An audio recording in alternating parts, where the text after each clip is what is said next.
Day 21. Backtracking. Backtracking is used to try all possible solutions and undo choices when needed.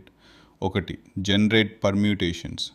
పర్మ్యూటేషన్ ప్రాబ్లంలో అరే ఎలిమెంట్స్ని అన్ని possible ఆర్డర్స్లో generate చేస్తాం.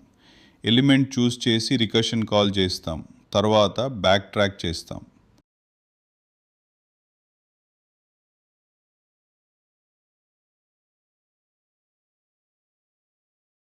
2. ఎన్ queens logic. ఎన్ queens ప్రాబ్లంలో chess బోర్డ్లో queens place చేయాలి. Queens ఒకరికి ఓ కారు అటాక్ చేయకూడదు.